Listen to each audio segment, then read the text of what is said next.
Welcome to Ben on Breaking News. I'm Ben Meiselas, and this is your breaking news. By all accounts, this catastrophic and unlawful war in Iran by Donald Trump and his horrible regime appears like it's about to escalate even more as the United States military suffers disaster after disaster in the Middle East, but pretends that it's winning. It pretends that Iran wants to make a deal. It pretends that everything is amazing. There have been about 10 medevac flights to the Mideast from U.S. medevac planes, taking people either to Walter Reed or to a air base or hospital base, rather, nearby the air base in Germany. According to the United States military, the injury amount is somewhere in the range of 450 injured, 18 killed in action. I think we all believe, at least when it comes to the injuries, that is being significantly understated. Believe that number is probably multiples of that amount. I mean, we can see some of the satellite imagery of these bases in Jordan and Kuwait and Bahrain and some of the nearby bases. At this point, the U.S. has evacuated a lot of its military bases in the Middle East of equipment. It removed its valuable, precious military equipment, airplanes and other equipment to Israel. Why? Because they have an Iron Dome there in Israel, which is protecting the equipment there. But the Arab nations that gave Donald Trump a lot of money, gave Trump's companies a lot of money. I think what they thought were quid pro quos, found out that the security umbrella may be working for Netanyahu in Israel, but really ain't working all that much for these Arab nations. Munitions running low in terms of the U.S. PAC-3 interceptors, the THAAD interceptors, and other equipment. Iran's been doing an effective job targeting early detection systems and radar systems as well at these bases belonging to the United States in these Arab nations. And we've been seeing right now a situation where every time the U.S. announces, all right, 12th night of escalation, Iran's been able to respond by striking these U.S. military bases in a very surgical way as well. Iran's not utilizing hundreds and hundreds of ballistic missiles at a time. It often does these 8 to 12 ballistic missile salvos that maybe 20% of the missiles are able to be struck down by the United States interceptors. And so lots of the missiles have been hitting their targets. We've got satellite and surveillance confirmation of that. And we've been reporting on that each and every day here, just to keep you updated on what's actually happening in the region. And look, this isn't to paint a rosy picture in terms of like everything's going great in Iran. Obviously, the United States military is striking Iran hard. Civilian bridges, desalination facilities. That's how Iranians get water. Also military facilities, IRGC barracks. The U.S. has been striking a lot of targets, often on the coast of Iran. If you looked at the way the U.S. has been striking, the pattern appears to be prepping for some sort of ground invasion, whether that's ultimately a massive ground invasion or special forces trying to take over Keshem Island, which I think would be catastrophic. The pattern of U.S. strikes along the coast seems to be in an effort to allow for an invasion of Keshem. And I guess in the view of CENTCOM, this will open up the Strait of Hormuz, and then all of the tankers will say, thank you, we're free to go. We did it. Strait of Hormuz is open. Look, right now, CENTCOM is falsely claiming the Strait of Hormuz is open. I mean, literally, as tankers are running into or sailing into mines and blowing up, as Iranian fast boats have been able to strike these tankers in the Strait of Hormuz as well. And A lot of these tankers are turning around. You hear over the VHF frequency some of the captains of these tankers saying to the U.S. supercarriers in the area, shut the F up. Stop telling us to go. We don't want to go. Stop it. You're not giving us protection. We're not going to take the southern route of the Strait of Hormuz. But CENTCOM is saying it's open, it's free. What did CENTCOM say? 900 ships since May have been free to go, or 900 ships over the past several months have been free to go. Okay, so that's, even if you accepted the number of CENTCOM, that's about 10% of the amount of ships that were leaving the Strait of Hormuz before the war. Isn't that such like a obvious Trump deal, where he breaks something and then he gets something that's 10% of the amount of what it was, and then brags about the 10% because it still sounds like a big number, but it's 10% of what took place before the war started by Donald Trump and Netanyahu. Woohoo! So that's what CENTCOM's bragging about. And by the way, Trump's been fraudulent with numbers his entire life. The CENTCOM number is also based on the tankers that went through the IRGC route, which is the route where they don't get blown up and destroyed, and they pay a small nominal fee to Iran for Iran to say it controls the Strait of Hormuz. That's what was in the MOU. Iran administers the Strait of Hormuz. So you have that going on in the Strait of Hormuz. In the Bab al-Mandab Strait, in the Red Sea, that's right by Yemen, right? Western Yemen is controlled by the Houthis. Houthis control a large part of Yemen. The international, so-called international recognized government in Yemen is not the Houthis. The Houthis have their capital in Sana'a. Just want to give you a sense of, like, when we talk about, there's a lot going on, right? Houthis, their capital is Sana'a in Yemen. They control a large part of Yemen. But then there's a Saudi-backed government, which is like the government as it's viewed in the international community. In Yemen, it's like a coalition government, and there's a lot going on there. But just for purposes of this, it's a Saudi-led government. But the Houthis control the area that's close to the Bab el-Mandab Strait. The Houthis are allied with Iran. It's a Shiite community, part of the axis of resistance. And their spiritual leader was Ayatollah Khomeini, who the Trump regime and Netanyahu killed. I mean, on any given day, they call themselves Nasrallah. It's the Houthis.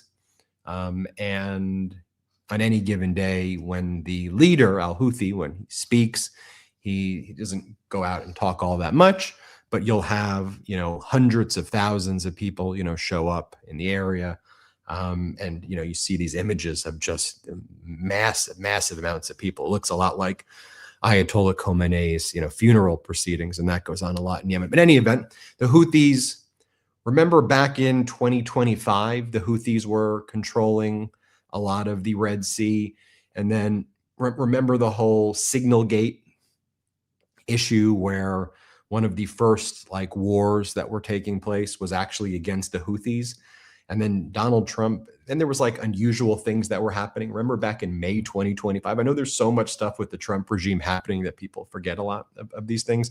But the whole thing with Signalgate was they were talking on the Signal app about the strikes in Yemen, right? And they were giving away the coordinates when the strikes would take place. And then remember at that time, there were a number of U.S. fighter jets and helicopters that were crashing. Do you remember that? There were jets that were crashing and helicopters that were crashing and lots of drones that were mysteriously crashing. And they'd be like, yeah, the helicopter or the plane, it fell off the side of the boat. And remember, the Houthis were saying, no, we were hitting them. But then the official thing that came out was, no, it just fell off the side of the tanker, of the supercarriers, and that's what was happening. And then Donald Trump begged for a ceasefire with the Houthis. This probably gave a good indication to Iran and the Houthis how you deal with Donald Trump back in 20. A lot of people aren't even talking about this 2025 one. And then Donald Trump praised the Houthis and said that they're very strong and they're very brave and they're courageous and they're really great people. And he did a solid deal with them and things are going great. Remember that? think Jeremy, go back and check. I think we have that clip somewhere in our archive that I want to show from May of 2025, just to show how all this stuff is related. But the Houthis have said if Trump continues to escalate, again, and one of the areas where Trump is using to escalate is bases in Saudi Arabia. The Houthis said, we'll shut down the Bab el-Mandab Strait to Saudi tankers. Yeah, that was the clip from 2025. It was the one on the Houthis, where Trump praises the Houthis in the first act, Jeremy. And so the Houthis made good on their threat, and they shut down the Bab el-Mandab Strait as it relates to the Saudi tankers. 2 Saudi tankers tried to leave yesterday. Both were shot at and destroyed by the Houthis. And so now, with the great work of Donald Trump, and I say that sarcastically, you have the Strait of Hormuz effectively shut down. You have the Bab el-Mandab Strait effectively shut down. You have the price per barrel of oil right now at over $100 a barrel. And I think that's going to very quickly escalate to $150 a barrel pretty soon. We have the 10-year Treasury note yield approaching 5%. We have the 30-year Treasury yield already well over 5%, which ultimately means interest rates going up, up, up, up, up, your mortgage rates going up, up, up, the cost of borrowing going up, up, up, the amount of interest that has to be paid ultimately by taxpayers in this Ponzi scheme of escalating debt by the United States, and its Treasury Department just gets worse and worse and worse. You'll remember last year when I was talking about the kind of crisis developing from Trump's so-called Liberation Day, about how it was causing the Treasury note yields to go up. And I was like a Treasury note yield geek. Remember those days where I would say, let's focus on the Treasury note yields. Let's focus on the 10-year, the 20-year, the 30-year. Remember, I would say, well, never thought I'd have to be an expert in Treasury note yield percentages, but apparently under the Trump regime, that's what you got to become.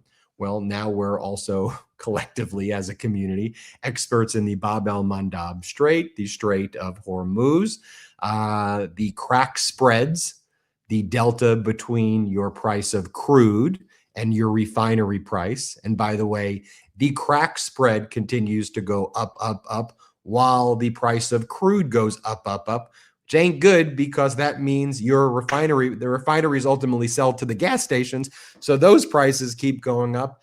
And so we're now at a period of time where the warnings that we were making on this show, which I hope you didn't think were hyperbolic, or I get accused of that sometimes, but I hope, or that I was just fear mongering and saying these things because whatever, just to say them and, get clicks or what. I would know we were going through the science, we were going through the data, we were showing where this was all headed. And it was very clear that if you followed the data, this is what was ultimately going to take place. And that's why I was saying we'd be at $100 a barrel. And then all of these people were like, you're a panicking. It's at $68. And I'm like, well, first off, there's massive market manipulation taking place. Look at the short positions that are taking place, which are so incongruent to what the refinery prices were, hence the crack spreads that we were talking about a lot. I said also, strategic petroleum reserves are being depleted at a massive clip. And then I became a strategic petroleum reserve geek with all of you. And I was like, okay, look at the strategic petroleum reserves. Look at the strategic petroleum reserves. We're at tank bottom. We're at tank bottom. Well, now we're in the point, though, where every day there's this exponential compounding effect in a very, very bad way, where, and this is why Trump is as desperate as can be, and why the options are you just leave at this point. You destroyed the MOU, so I don't think there's any way to go back and do a deal. So you just leave, which Trump can never do because he doesn't want to be called a loser or worse than Obama or whatever it is, or you escalate dramatically, which will result in very predictable catastrophe.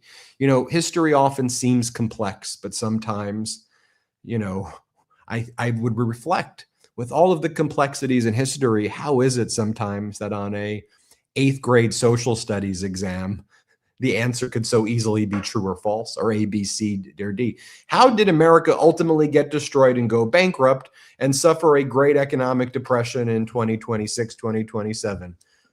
A, Donald Trump's tariffs. B, Donald Trump's war. C, all of the above. It's like, yeah, it is so obvious. These aren't. It feels like we're going in slow motion into this too, because this regime is so callous. This regime is so stupid, and there's so all these enablers, and you just watch. You watch and you go, wow, you're just heading right into the abyss right now. Like the lesson that you've learned from all of this, from the past 5 months, is that if you bomb Iran more, that's going to make them want to do a deal with you. No, for Iran, this is an existential civilization thing, for an Iranian civilization that's been around for thousands of years. They view it in that context. For Donald Trump, he views this as some transactional trophy, as something that he wants to, give a speech about to his MAGA base that he's losing, by the way, rapidly each and every day. And that very dynamic, and no American really, other than, Trump and the kind of neocon war hawks, and increasingly even just a tiny group of MAGA, like MAGA doesn't want this. And, independents don't want this. Democrats don't, Americans don't, nobody wants it. We don't know why we're there. We don't know what we're doing. We don't know what the hell is going on. We want nothing to do with any of this at all, this horrific, catastrophic, and unlawful war. And we watch this idiotic, vile piece of trash buffoon in Donald Trump. And you watch this filthy thing up there, right? And what else? The filthy creature, this disgusting piece of trash. They want to do it so bad. They want to do a deal with me. And I'm like, can we have some grown up, please? If we could be, just someone who, one, speaks in sentences, two, who stops saying the freaking word deal over and over and over again. I don't need deal. I'm going to do a deal. Then I could deal. I'm a deal maker. I do deals. You want me to do a deal? You want to do a deal with me? You want to do a deal with Donald? Dude, it's like, shut the hell up about this stuff. Just do it. Don't do it. I don't know what you're doing. I don't know what you're doing. And then you just watch him up there each and every day. And it's just stop. Just stop. Just grow up. And I say this as someone who absolutely despises him, not because his name is Donald Trump or this or that, but because what he does is so harmful. He's a war criminal. He hurt so many people. He's an idiot. And to see what one man, or him and Netanyahu, two men, or I shouldn't even call them, two thing, and the damage that they can cause on the entire world, on billions of people, it's wild. It's a crazy concept. So you have Donald Trump there doing a press conference before bragging about 18 deaths. It's only 18. It's only 18, everybody. Vietnam was a lot more. And World War II was a lot more. Only 18. Here, let's play this first clip. Still, that's 18 in 2 wars, and one is too many, but it's 18, whereas in Vietnam we lost 200,000, we lost thousands and thousands in Afghanistan, we lost thousands in every war, the Korean War, thousands, and these wars all lasted for years. And we want to get it over with, and we want to do it right, but we have to do what we came to do, and that's, we can't let these people, very violent people, we can't let them have what they want, which is nuclear weapons. It came. Which you said were obliterated in June of 2025.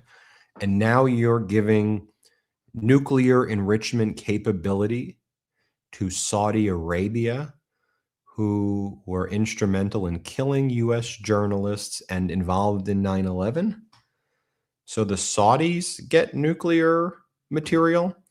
And then Donald Trump doesn't even know the way enrichment works.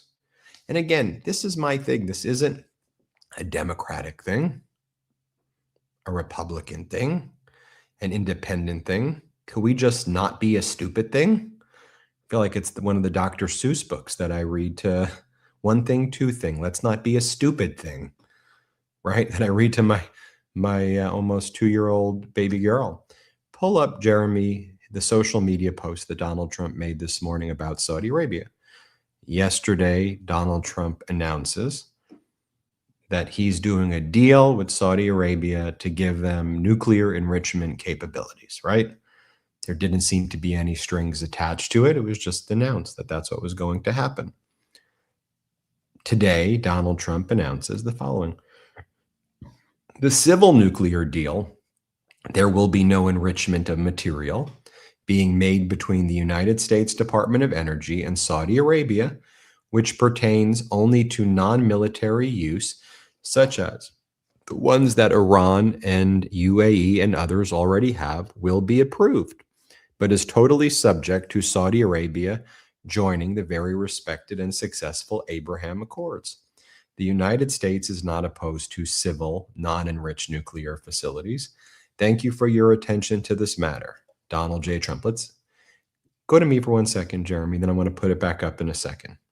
Y'all remember one of those games where they show you the photo and you're like, match the things that don't belong in the photo, right? Like, underline everything that doesn't make sense about this.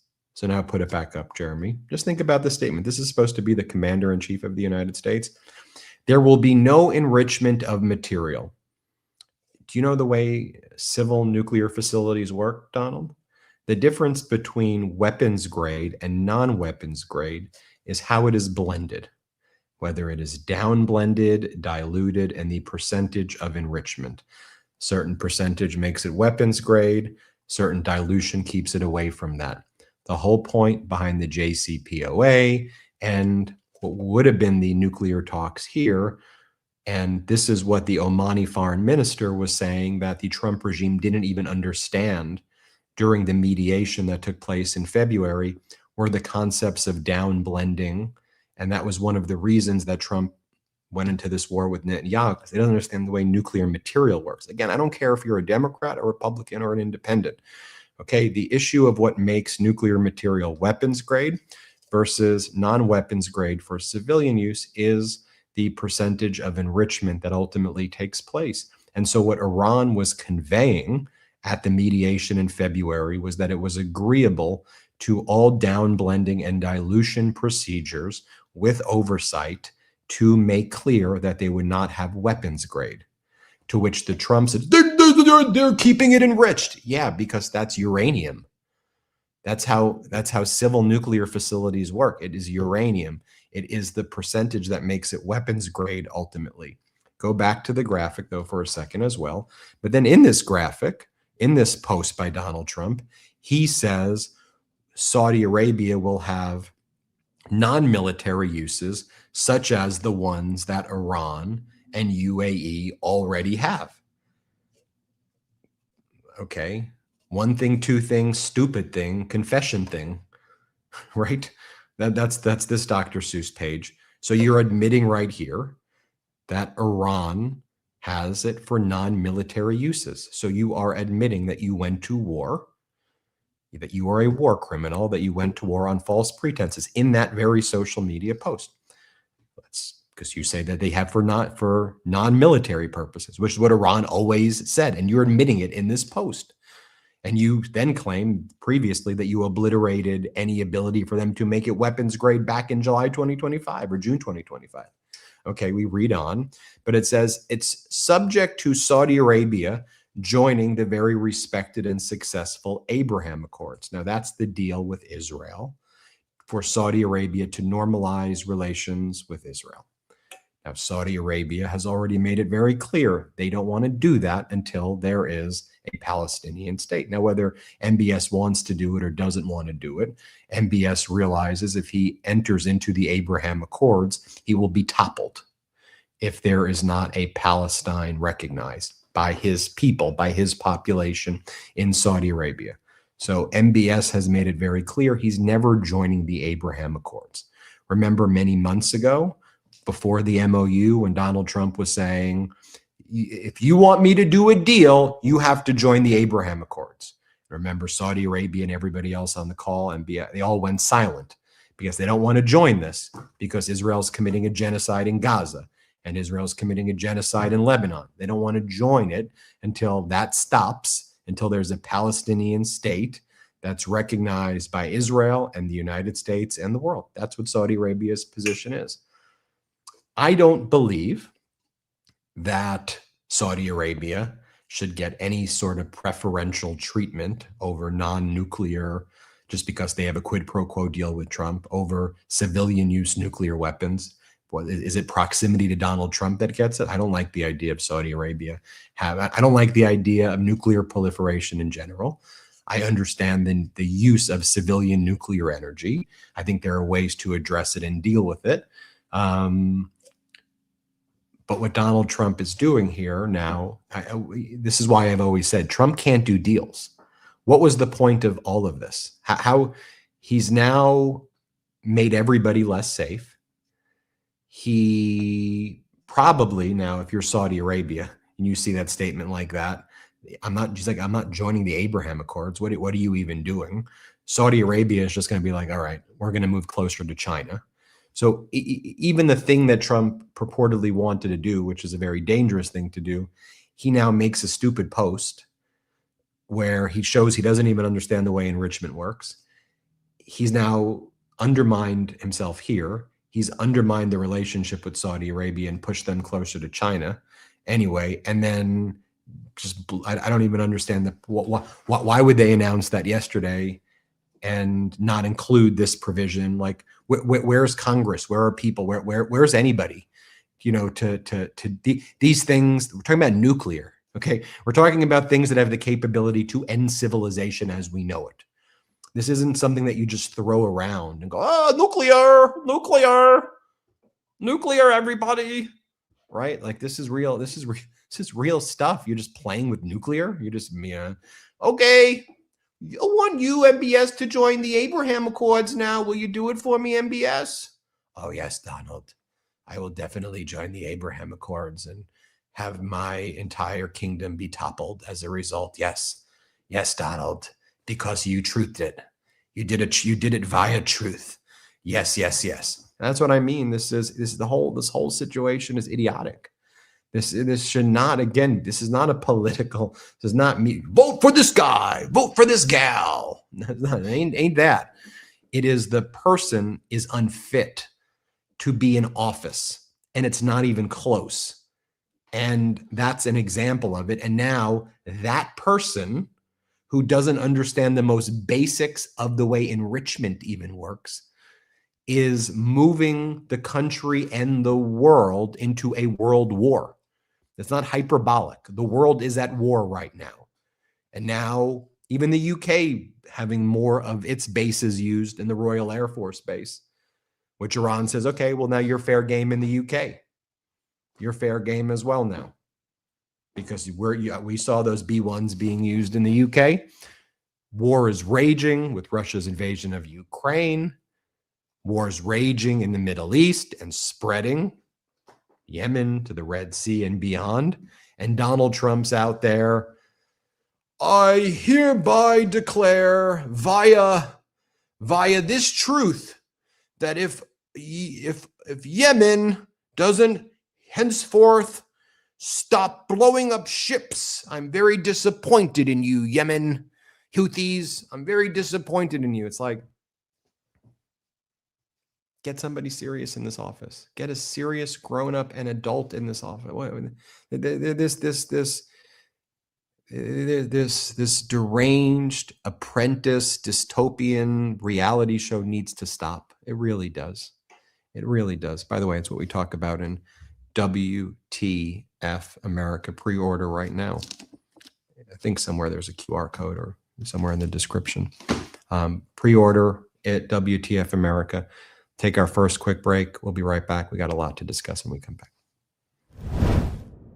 This episode is sponsored by Ro. When it comes to GLP-1s, most people don't actually know what their lowest cost could be. They just assume that it's expensive. Ro helps eligible patients figure that out by checking coverage for free and showing cash pay options, helping people access FDA-approved GLP-1 treatment at the lowest cost available to them. Ro wants to help people lose weight. That's why they have the lowest cost options out there, whether you're paying with insurance or cash.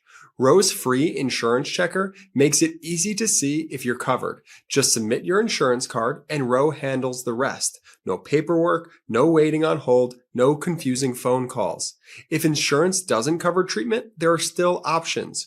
Ro offers lower cost cash pay FDA approved GLP-1s, including newer dosage forms like daily pills and multi-dose pens.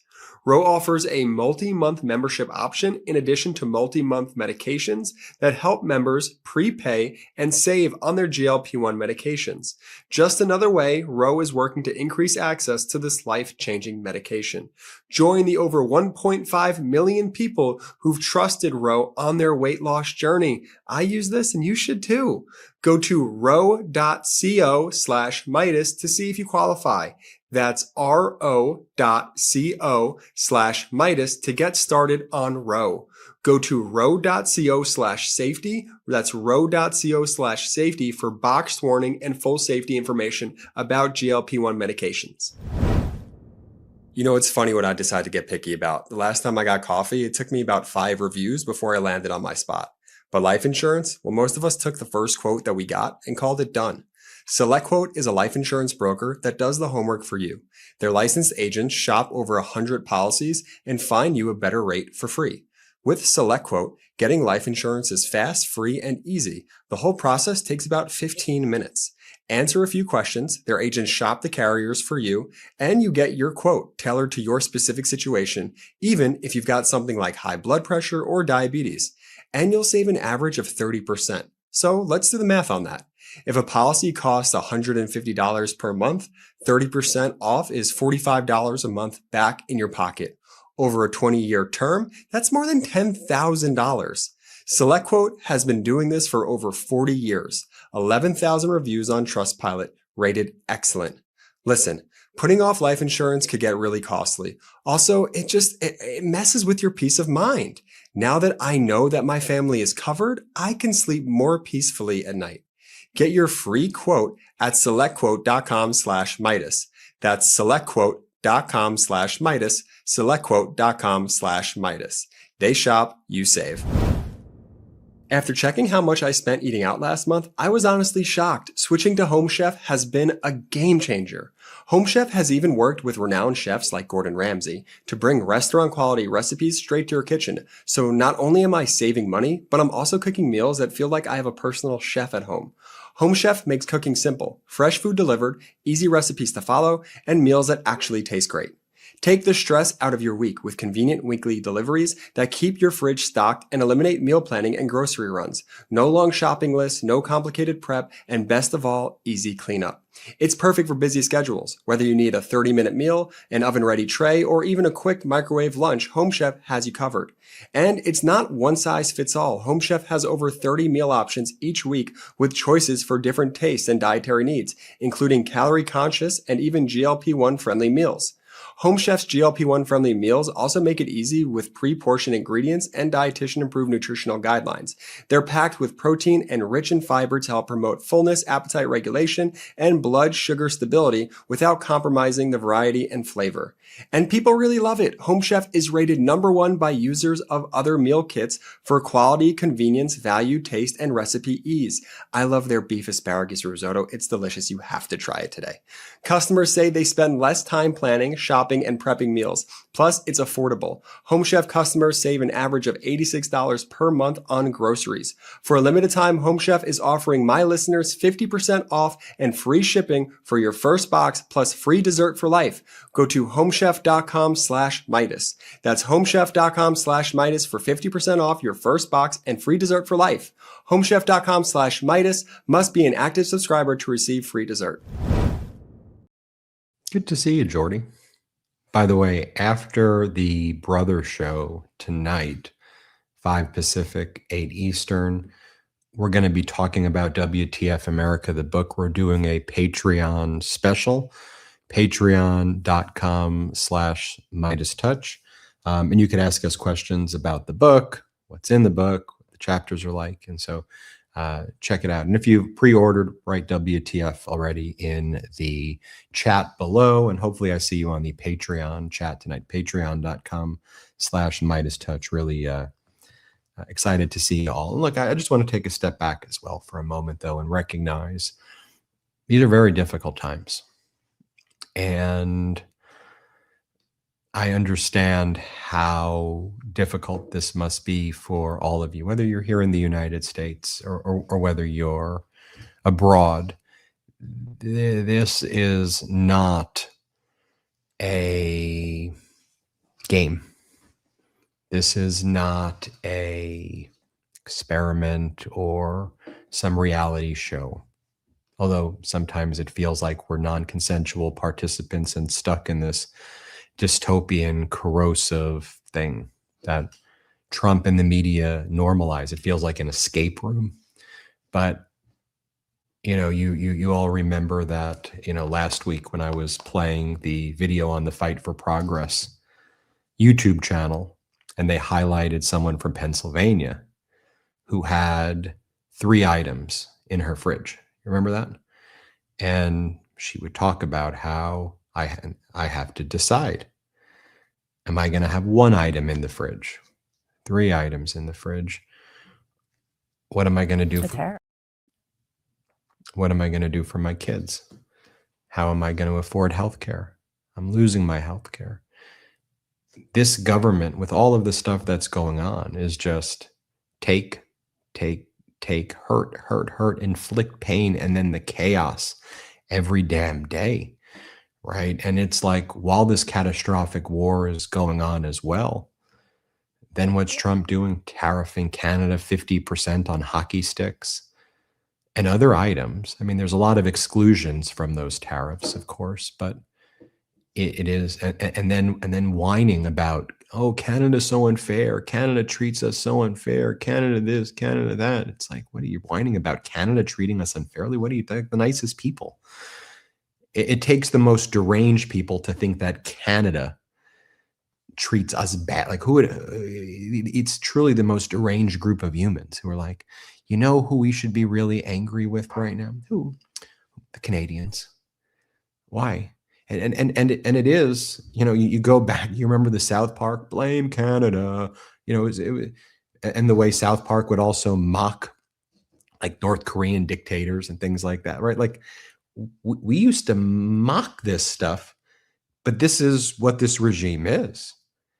This is what and who MAGA actually, what MAGA is actually all about. And so I just want you to know that when I do these videos, when I go live, when we discuss the war, when we discuss tariffs, when we discuss ICE and Border Patrol, Gestapo, killing people in our streets, when we talk about civil rights violations, discriminations, the racist behavior, when we discuss healthcare being taken away, I want you to know that at the heart of all of this reporting is you. It's grounded in what you're going through, what your experiences are, and what you're saying, and how we can best fight for you. Along those lines, I want to share this with you as well. And this is out of Pennsylvania as well, where the cost of tariffs, just like you see wherever you're living, or if you live in Pennsylvania, it's causing inflation to rise, which isn't just some amorphous thing. It means that things aren't affordable. You layer on top of that, and you have this catastrophic war in Iran, Trump's catastrophic trade war against everybody, and people can't afford things. And so Fight for Progress highlighted the story of Lisa and John Ronka over in Pennsylvania. In Pennsylvania's, they live in Pennsylvania's 7th Congressional District. They've got a MAGA representative, this guy, Ryan McKenzie, right there, northeastern Pennsylvania, Ryan McKenzie. And he's allowed Trump's tariffs. He's enabled all of the pain and suffering that MAGA is inflicting on John and Lisa. But this is what we're seeing in your neighborhoods as well. So let me just share with you their story quickly. Let's play it. The tariffs have greatly impacted us. President Trump's tariffs are starting to have an impact on businesses and consumers. It's insane how much things have increased. Tariffs on steel and aluminum imports double to 50%. We've owned Cutter's Bike Shop for about 17 years now. The metal, aluminum, steel type tariffs really impacted our business. Our profit margin is shrinking significantly. I think the tariffs are going to be great for us because it's going to make us rich. Are there any discussions about giving any relief to small businesses? They're not going to need it. Okay. They're going to make so much money. It's just so bad because to me, it's just like, how dumb do you think we are? We're not getting extra money from the tariffs. We're actually losing money. Do you feel like the president could have maybe rolled it out in a more consistent way? I've heard it many times over from businesses right here in our local community that are dealing with tariffs. Whatever the number is, they're going to deal with it and they're going to adjust their business.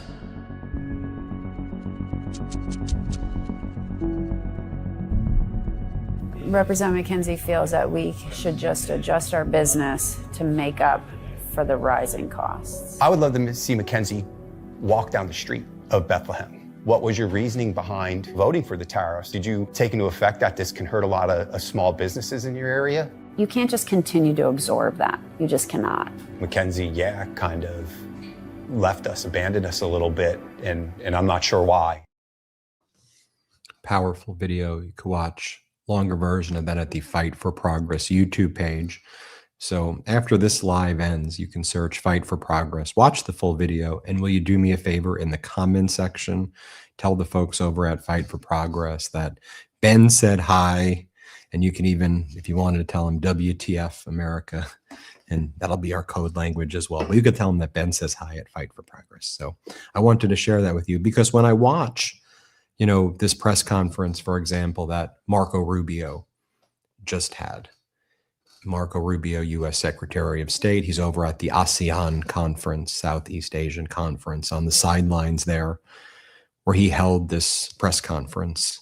And to see the Secretary of State whining about the Iranian Lego videos and saying they make stupid Lego videos.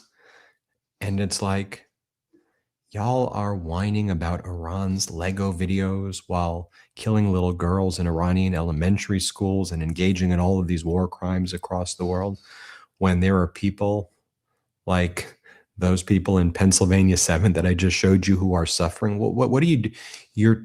And as we talk about reconciliation 3.0 and all this money that the MAGAs want, which is part of their Ponzi scheme, you want to take our money away from giving services to people and helping people like that, like you, so that y'all can buy missiles, tomahawks to just engage in more war crimes and kill people. That's where you're putting my taxpayer dollars for this catastrophic war and for other wars that are taking place around the world. What are we doing right here? Here's Marco Rubio whining about the Lego video. Here, play this clip.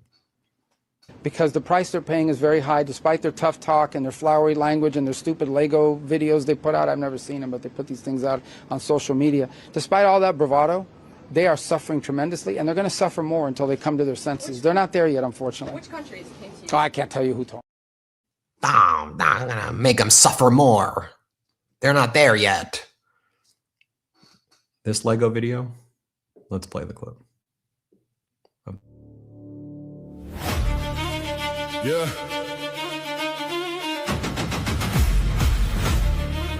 They failed at the talks.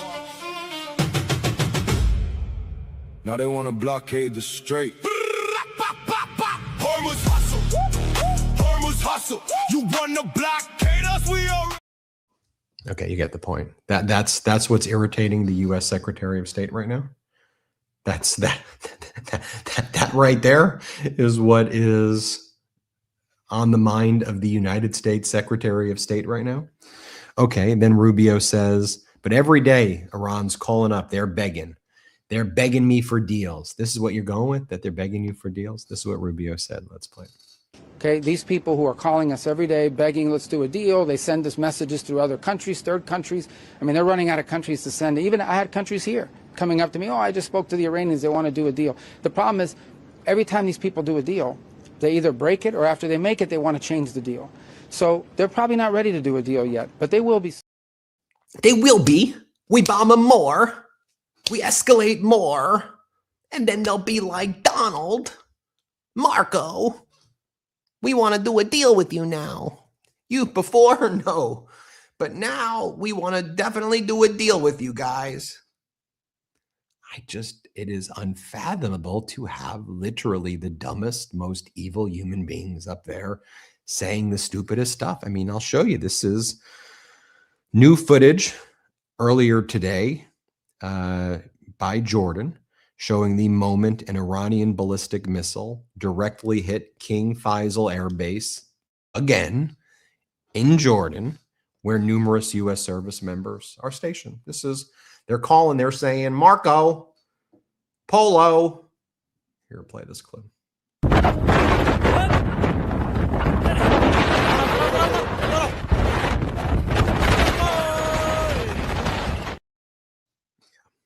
That's meanwhile, you have these satellite images, for example, of Ali Al Salam Air Base in Kuwait. This is July 23rd. It looks like there are casualties, in this area. This is one of the areas where, so our troops are in these containerized barracks. We don't have the image, but I've shown them before. These containerized barracks. By containerized barracks, y'all know what I mean. Containerized, they're containers. Our troops live in containers. Okay, and I use language sometimes, but let me explain. Like the containers, like the truck cargo, right? That's where our troops live.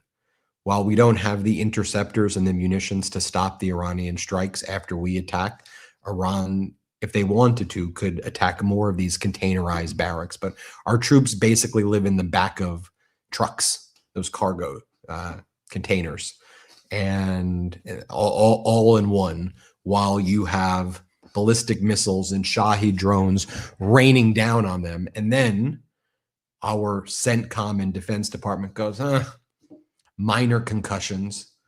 I mean, it's like the most offensive stuff. And again, saying a Democrat or a minor concussions after a Shahed drone and ballistic missile hit the base. There's no such thing as a minor. It's a traumatic brain injury that will impact these people for the rest of their lives. A traumatic brain. Stop calling it a minor concussion. And again, I don't care if you're a Republican, a MAGA, a teenage mutant ninja MAGA. I don't care what the hell you are. Minor concussion from a Shahed and ballistic missile drone, and you're cool with that? You're cool with the behavior of this regime saying things? This is Marco Rubio at the press conference. This is his message to the Houthis. Please stop. Houthis. Please, you're being not nice, Houthis. The Houthis were suckered into this. They were suckered into this by Iran. Houthis, please, Houthis, don't do this to the United States. You're being very mean to us. Here, play this clip. Yeah, look, I hope that they'll stop. They shouldn't really do that. They got suckered into this by the Iranians. The Houthis largely were smart and stayed out of all this throughout the conflict. But they now apparently have gotten themselves suckered into this, going after Saudi Arabia and their ships. And by the way, that's, I was reading reports a few hours ago that there is actually a Saudi fuel ship that's flagged Chinese. It's a Chinese ship. Are they going to blow up the Chinese ship and this becomes a problem for China? This will become a problem for the whole world. But I hope that will de-escalate because I think the Houthis, frankly, got snookered into this thing by the Iranians, and they were smart to stay out of it, and they should stay out of it, and they should stop. We'll see what happens there. Obviously, it's not a positive development. We'll see what happens. Yeah, the Houthis. The Houthis. I'm going to speak with my hands the way these people, the way the people in the Trump talk. That's how I'll be more thorough. The Houthis, they got snookied from the Jersey Shore into this. They were snooky from Jersey Shore. What was the Jersey Shore? What'd they do? They tanned. They wore the shirts. What was the three things on the Jersey Shore? Snooky was on the Jersey Shore, right? They got snookied into. I know he said snookered, but who says that? Well, you say they got snookered. What does that even mean? That they what were the three things, Jeremy? My editor, you were a Jersey Shore fan, Jeremy. What were the three things? You tan, you club. He says he never watched the Jersey Shore in the comments to me. Someone in the comments will know what the three things were, and I'll talk about that. No, it's not drink. It's like three things. You iron your shirts or something. You iron. Anyway, I'll remember what those three. Anyway, they got. Let's take a step back though and be serious here. Yeah, it is beyond parody though that Marco Rubio, the secretary, said, do you understand who the Houthis are? The history. Does he really think that? Does he just think everybody's so stupid? Does he think when he does the hand motions also that we all are just like, okay, Marco, I guess they got snookered into this. They got snookied from the Jersey Shore into this. That's what happened. That's what happened to the Houthis. The Houthis are allied with Iran. They didn't get snookered into anything. The history, Iran traveled to Sana'a airport July 13th. They delivered weapons and military equipment, and they've been doing that for a long time. The axis of resistance is Iran, is Hezbollah, is the Houthis. Iran set up a mosaic, decentralized defense structure that if there were to be an attack on Iran, they'd be able to escalate in a way to destroy the global economy and to inflict maximum amount of pain if they had to do that. I mean, if you think about in wildlife or, some animals that, are weaker than, let's say, like a shark, right? Like a poisonous pufferfish versus a shark or something, right? Ultimately, you're not going to be, I don't know if this is a good example, but you get the point that I'm trying to make. One may actually be a lot more powerful, but the other has developed a strategy that if something were to attack, it's mutually assured destruction and everybody dies. The shark and the puffer, everybody, right? Everybody feels a massive amount of pain. And so what Iran was able to do and what they've mapped out also with its proxies in the region is the strategy they're implementing right now. And by the way, it doesn't just stop at the Houthis. It's also in Somalia. They have the access right there as well of resistance, as they call it, which is also bordering through the eastern side of Somalia on the Red Sea. So from the west in Yemen, from the east in Somalia, you can shut down the Red Sea. And Somalia really hasn't been activated yet, but they could. You can shut down the Red Sea. You can shut down the Strait of Hormuz. And given the geography of Iran as well, it can easily target these other areas. Its proximity to the UAE, its proximity to Bahrain, its proximity to Qatar, its proximity to all of these countries. What Iran realized was its mistake before is that it would attack Israel right away, but Israel was well funded by the United States and had the Iron Dome. And Iran's learning lesson was, why would you go after Israel? They have a massive military. They've got the Iron Dome. The bases in the Arab nations, if you look at how they were positioned, actually form the first layer of the Iron Dome to protect the actual Iron Dome in Israel. In other words, if you think about, your chessboard, if you will, the very first line are actually the Arab nations. And those U.S. bases over there were actually structured in a way to protect Israel. So what Iran realized and what its strategy is okay, let's pick off these bases first. We'll figure out what we're going to do with Israel later. But why bring them involved in this fight as of now? Let's pick off these other air bases. So if you look at the strikes, Iran's getting rid of and hitting radar bases, early detection in all of these Arab nations that form the first line of the perimeter where Israel is. Secondarily, Iran has activated the Houthis in Bab el-Mandab to shut down these Saudi tankers over there. One of the reasons that I suspected that Trump was giving our semiconductor technology classified to UAE and nuclear stuff to, we'll see what even happens, to Saudi Arabia, was because our security umbrella failed there. So Trump now has to give him something for the quid pro quos that he was involved, with. And so Iran is now implementing a strategy that anybody who knew what I just knew would tell you this was exactly what they were going to do. It's what I was saying before the war started. And let me say this to myself about me. I don't have access to the information that the top people in the government have. And if I knew that, then they should, clearly know that. And I think from someone like a Marco Rubio or a whoever, if they articulated what I just said publicly, the war, we would know what's happening. And you could at least, I think this war is catastrophic and unlawful. We should never be involved in it. I'll be very clear. This whole thing is a catastrophe. You should at least, though, explain publicly what is happening and what the dynamic is, rather than say that the Houthis were on a Jersey Shore episode with Snooki or something like that, whatever Rubio was saying, snookered. All right, let's take our last quick break of the show. Make sure you get your copy of WTF America right now. I'll see you also patreon.com/MeidasTouch after the brother show. Last quick break. We still have some show to go. I like that. Put WTF right now in the chat if you pre-ordered. We'll be right back after our last quick break. If you've ever actually looked at the ingredient list on your dog's food, it gets pretty wild after the first ingredient. Half of it sounds like something from a chemistry textbook, and it got me thinking, if I wouldn't want to eat food packed with ingredients I can't even pronounce, why would I want that for my dog?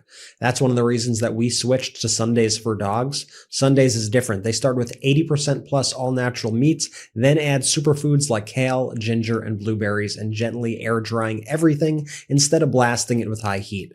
It doesn't even look or smell like typical dog food. It looks like high quality human grade jerky. No fillers, no nutritional blends, no chemicals, just simple, complete nutrition.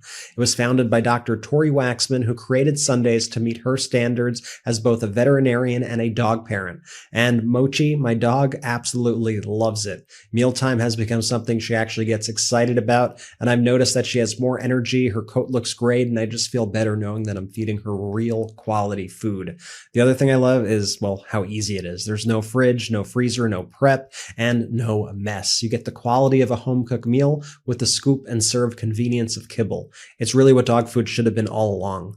Over 100,000 dogs are already eating Sundays, and it's easy to see why. Make the switch to Sundays. Go right now to sundaysfordogs.com/Meidas50 and get 50% off your first order, or you can use code Meidas50 at checkout. That's 50% off your first order at sundaysfordogs.com/Meidas50. sundaysfordogs.com/Meidas50, or use code Meidas50 at checkout. That's MEIDAS50. True self-reliance starts with taking control of your own health. Armra Colostrum is nature's original solution. Colostrum is packed with over 400 bioactive nutrients that fortify gut health and strengthen immune health to build resilience at the cellular level. Because when you invest in your health, you invest in your ability to show up, think clearly, and stay in control no matter what life throws your way. Today's environment is filled with toxins, processed foods, modern stressors, and immune disruptors. Nourish your microbiome and strengthen your barriers to support your immune health. Armra Colostrum is your secret to feeling strong, vibrant, and confident again. Not seeing results with your current routine? Colostrum is packed with 400 plus bioactive nutrients that work like a blueprint for your body, promoting your cells' natural renewal processes to support skin, hair, gut health, metabolism, immune health, lean muscle, and whole body vitality. Strengthen your gut integrity and support healthy fat metabolism to empower your body with the blueprint to revitalize health from the inside out. We've worked out a special offer for my audience. Receive 30% off your first subscription order. Go to armra.com/Meidas or enter Meidas to get 30% off your first subscription order. That's mra.com/Meidas. Welcome back to Ben on Breaking News. The three things they said in Jersey Shore were gym, tan, and laundry. I looked it up during the break. Those were the three things. And why, if you're just joining, am I saying that so you don't say, I thought I was watching a show on breaking news? Because Marco Rubio said that the Houthis were snookered into helping Iran, like they were just tricked, if you will. And then I said, is he saying that they were Snooki from Jersey Shore? Because it's just as ridiculous and absurd as saying that the Houthis were somehow snookered. So that's how I got there. That makes you want to stay and watch this more. Look, in all seriousness, though, right now, things are rapidly escalating in this catastrophic and unlawful war. Based on the latest reporting, over 150 medical personnel have, on a emergency basis, been moved to Germany right now. 10 medevac flights are taking place in the region as well, where it does seem that numerous of the containerized barracks have been hit recently. I believe the Trump regime is covering up additional casualty numbers, at least injuries. I don't know about fatalities. I think I can confidently say that they're understating the injuries, I believe, by multiples of 3 to 5 times. And they're downplaying the injuries and saying things are minor concussions when there's no such thing as a minor concussion. It's a traumatic brain injury. Last week, right, I did numerous videos last week where the titles of my videos were basically Trump is losing control as he hides casualties, as he hides air bases being destroyed. I did numerous videos like that, and I got a lot of comments basically saying, why are you saying these things? I'm not hearing it anywhere else. Are you telling us the truth? Like, why are you saying these things? Are you the only one saying these things? That didn't happen. No one else is saying these things. And look, do I get it right all of the time? I mean, no one can get it right all of the time, but the United States has banned the satellite companies from showing the photos that used to be taken in the Middle East, this open source stuff. There's companies that do these photos for private entities. One of them is called Planet Labs, but they and others have been banned from showing photos of the Middle East. So a lot of the satellite footage that we get comes from open source intelligence from China, because you can't ban, just think about it, as Trump's out there saying, China's, bans everything and all this information. The China footage is there. So, and it's been accurate to date. Hasn't been inaccurate. So we look at those. There's other open source intelligence satellite images from other countries as well that make its way out there from Russia and elsewhere. And I don't like that I have to rely on that, but I do want to know, is it accurate? Is it showing me fake AI images of the bases being destroyed? Or are these images actually containerized barracks in Kuwait and Jordan and Al Udeid and others being destroyed? Is the footage of Al Udeid base, the one in Qatar, being totally abandoned at this point? There's no U.S. aircraft or other equipment in Al Udeid in Qatar. Think about that. And we're saying we're strong. We abandoned the base. We've abandoned numerous bases in the region. You can see that from the satellite footage, and you can see where Iran has done direct hits.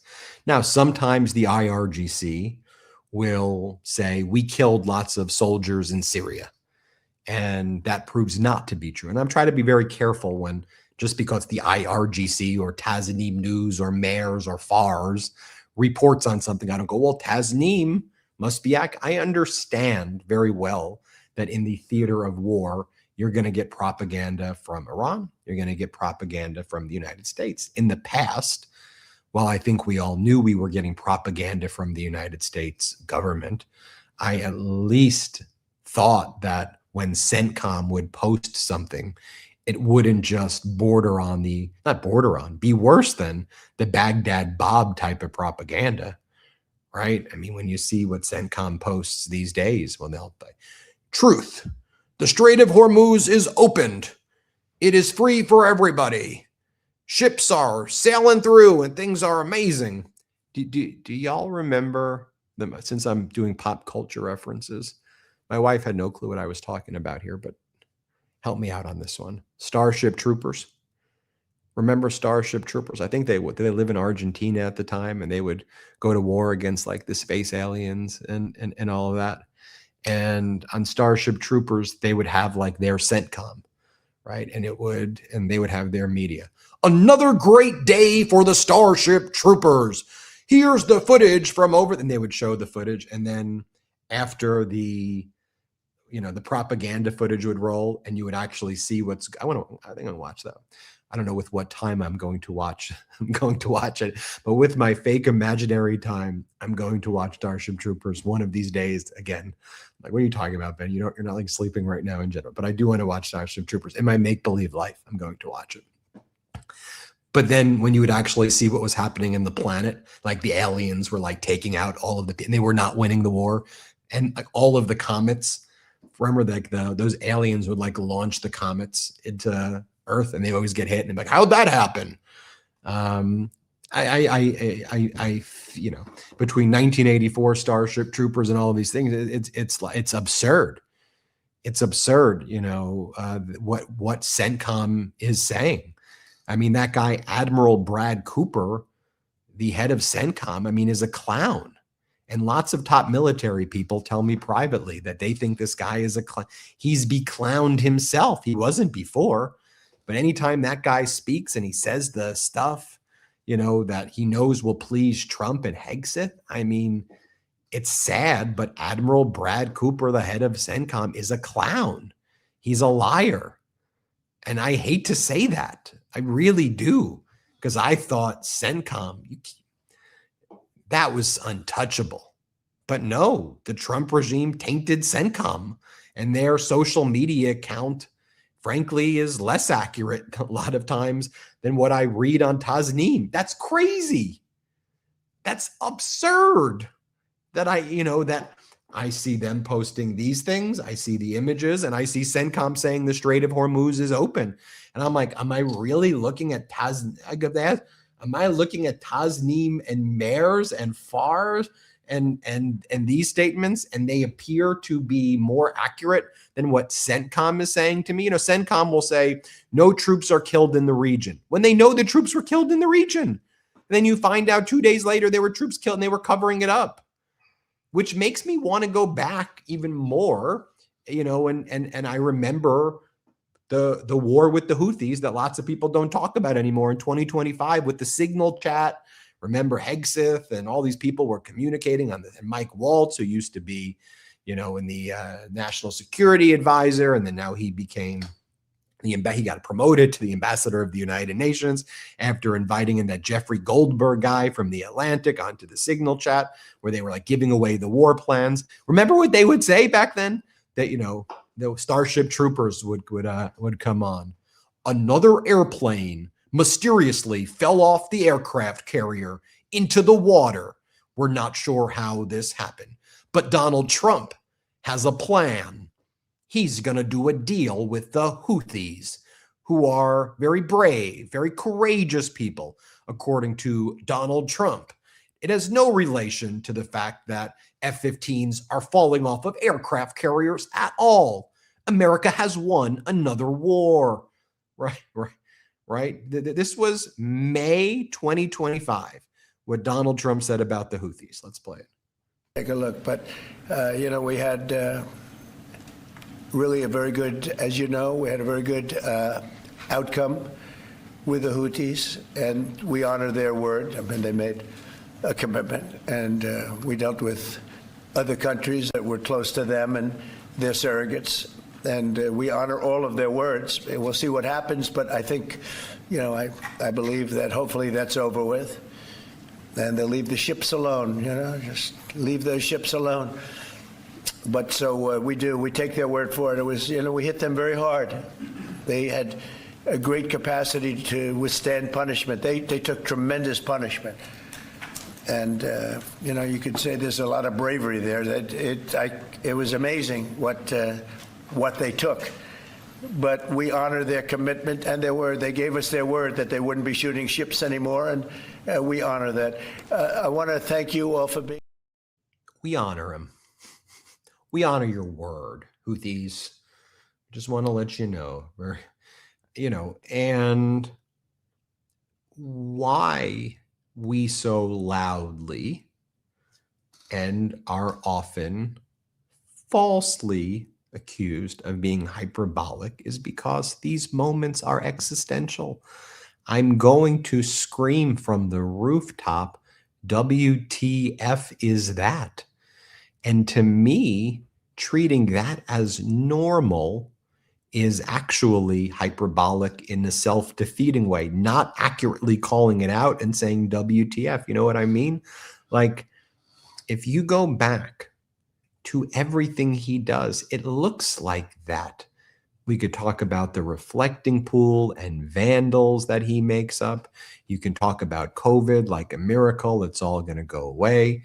You can talk about the nuclear deal he claims he's making with Saudi Arabia and then says they need to join the Abraham Accords and they don't need to join the Abraham Accords, and that the enrichment is not going to be allowed, even though that's the way civil use nuclear energy works. There's enrichment just at a certain level. This is what he says about Russia's invasion of Ukraine and the war there. It's a deal. Putin we had a great conversation. It's very close to being resolved. Really, it's very close to being resolved. I see Kyiv and Zaporizhia and Donetsk and all of these areas and Odessa. I see Russia striking very hard in Ukraine every day. I see Ukraine with its FP1, FP2, FP5 drones and ballistics hitting Russia very hard. I see the Wildberries facilities, which are their logistical centers, getting blown up in Russia, in Moscow region, in other areas nearby. I see war everywhere right now. And, Donald, it's all good. Everything's great. Never been better. Could you imagine what it would have been like under Joe Biden and Kamala and Joe Biden? I brought in all these billions of dollars. Blah, blah, blah, blah, blah, wine. It's like, dude, shut up. And clearly, you look at his polling data. Latest Pew Research poll, his approval's at 34%. He'll be in the 30s. He'll be in the low 30s soon. I talk about this in WTF America. There are 28 to 30% of Americans that like this, that actually like it. And we're never going to get through to them. It just is. They like this. I can try to give you explanations, but and you can say, well, is it racism? Is it hating immigrants? Is it feeling like they're going to be part of the club? Is it, I don't, there is 70% of the country who doesn't like this shit. I go into this as a big part of WTF America that I talk about, because what Trump is able to do, though, is if you start with the 30%, politics is a game of addition, not subtraction. It's simple. Democrats often view politics as a game of subtraction, not addition, which is a problem. And who can you get rid of? Who can you get out of versus who can you bring in? It can be very simple. By the way, I hate politics. I go on these rants, so I'm evaluating it from a more pragmatic level, though, of my observation, because the day-to-day politics, not for me. I care about people and principles and values and fighting for people. Where those align with politics, great. But that's increasingly where I'm at. All politicians will let you down, but it's important that we find people who truly fight and who are aligned with values and principles. But what Trump does, if you start with 28 or 30%, then you go and you make promises to all these other groups. And for Trump, he lies to all of them. the Maha moms. I'm going to give you all of this, or the Jim Alpha Looks Max, whatever the hell, I'm going to give you this. I'm going to give, this group this. I'm going to give that group that. It's often all kind of contradictory, and it's all lies. And, the crypto people, I'm going to give you all of this. Okay, crypto's crashed, never been worse. Glyphosate, all these pesticides, Donald Trump promote. Every one of these groups, this cultural reference may make sense. It makes sense to me, at least. I hope it makes sense to you, because I discuss it in the book too. Is, how the bad guy in the cartoons that you grew up with, or I grew up with, would be like a soul sucker, and the way they got their energy is by taking away the energy from the other people. And so Trump will go kind of group by group. He has his kind of 30%, 20% base. Then it goes to other people and just kind of takes it. And, now they promote glyphosate. It's the preferred pesticide. It's the measles outbreaks. So it's like, great work, Maha. Great work. You literally got the worst person. The crypto people, Trump made a lot of money on crypto. Look at the price of Bitcoin. Look at the price of crypto. Look at all these NFT. They all crashed under Trump. I mean, Trump just, Trump destroyed it. Go one by one by one. This is what he's done his whole life. He's bankrupted most things he's touched. I don't say that in a hyperbolic way. He has, objectively. He's bankrupted this casino, this company, that company, this thing and that thing. And you see why. He has a demented pathology. He's a demented psychotic thing. That's why he bankrupts all of these things. What was going to happen if he escalated the war in Iran is deeply obvious. I'm not trying to be like, I figured it out. It's obvious. A lot of the stuff that I've said about what would happen in Bab el-Mandab, what would happen in the Strait of Hormuz, how the Houthis would respond, how Hezbollah would respond, how Iran would utilize its axis of resistance groups, how it would activate all of these groups, how Iran would respond. You could have studied Iran's response in 2024 in Tel Aviv. You could have studied Iran's Shahed drone production, and how the Shaheeds were helping Russia invade Ukraine, and that was one of the big things that have kept Russia in their invasion was Iranian weapons. You could study the Iranian culture, or you can just stereotype Iranians and pretend they're cavemen and that all they do is scream Allah Akbar every day and they don't know what they're doing and they're begging for deals. That's just stupid. Like, don't be stupid.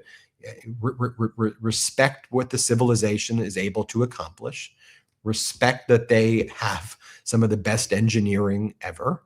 You have to have a deep understanding of what's happening in we should never go to war at all. Let me be very clear that this war is catastrophic and it's unlawful. It's horrible. But we have to be approaching everything with a sense of the most basic of logic, and we're not. We're Trump doing tariffs against the world, painting the reflecting pool blue, doing this war. Your lesson after inflation rising because of tariffs is to do more tariffs. And you may go, what the hell? Doesn't he see that this is the worst and that tariffs are bad? And it's not for Donald. He's getting richer every day, just like when his companies went bankrupt. He didn't give a shit about the shareholders. He didn't give a shit about the creditor. You think he cares about any of that? No. He would get rich, then he'd move on to the next one, and then the next one, and then the next one, and then the next one. That's what he would do. And that's what he's doing right now. And for Iran also, though, you think about the historic moment for them and the historical perspective that they have. And now they get someone as dumb and idiotic and as selfish and stupid as Trump. For them, who keeps lying about them wanting to make deals and all. I mean, just think about civilization-wise the opportunity that they probably also go, see in this moment, that Trump, if he continues to escalate, which he seems intent on doing, this could go, look, Trump could have done the MOU. And in our culture where people forget about this, that, and the other thing, if inflation leveled out, if things got somewhat back to normal, if he, just stopped talking about Iran and, the next distractions, sadly, perhaps the accountability levers may not have even been, there. We would have been calling them out. Hopefully independent media would have been able to, make sure. I think people would remember. But even with the horrors that he did, if he did the MOU, things are getting back to normal, but he's incapable. He's not going to end until he loses every chip on the table. And sadly, the chips on the table now, it's America, it's our history. It's who we are. It's our people. It's people in the world, actually. It's not just, unique to us. And this is one of these kind of generational, world-defining, polar shifting moments where this guy every day is doing catastrophic damage to the to United States history. And it's not me being hyper, like to our future. It is like literally it is that significant what's taking place right now. And that's how it needs to be reported. That's how maybe once upon a time, when reporting was really the fourth estate, they would say it, but that's what's happening right now. And so he'll escalate further and further. We'll run out of munitions. Iran will feel further emboldened. They're not being destroyed. They're not being obliterated. They don't want to make a deal. They have every incentive right now. There's no deal to be made with Trump. He's a liar about everything. Iran knows $100 a barrel, $120 a barrel, $150 a barrel. Market will continue to tank each and every day. That's what's going to happen. And then Iran can just keep this going. Trump sends in ground forces. That'll be catastrophic. Catastrophic. Iran has the cards right. It's just the and to me, it doesn't make me unpatriotic to say that. Frankly, I think if you're a although the term has been co-opted, patriot, but if you're actually patriotic and you care about the country and you care about what you hope this country could stand for, you would be saying the things that I think I'm saying. I think that's how you actually fight for this country, is by calling out the truth and trying to course correct, trying to do something to get us back to, get us the hell out of there. But Iran sees what's happening. Look, we covered a lot of material today. I'm going to cover a lot more with the brothers, a lot more clips, a lot more insight into what's happening. Do me a favor. If you pre-order WTF America right now, I didn't give away the whole book. That was just one of the chapters that was on my mind. But the whole point of the book also is that I don't hide things. I don't hide things that you only could find out if they're in the book. That's not the style of this. But this to me is something that will live on, a framework for thinking generationally of getting out of this death loop of Trump and MAGA. And it's inspired by the Midas Mighty. So pre-order it right now, wherever the pre-order thing is, there or there. I don't know. I'm not a weatherman. I don't know where to point. Put WTF if you're going to order it now. I want to give also a special shout out as well to all of the folks over, all my editors, all the people who are working hard at the MeidasTouch network right now, every single day. Thank you. It's been a lot of sleepless nights here. I want to thank all of you, the Midas Mighty, for staying in this fight, trying to bring you all the accurate coverage day in, day out over here. Want to give a shout out to the folks that Fight for Progress. Subscribe to their YouTube channel. Watch that full story about tariffs are killing us.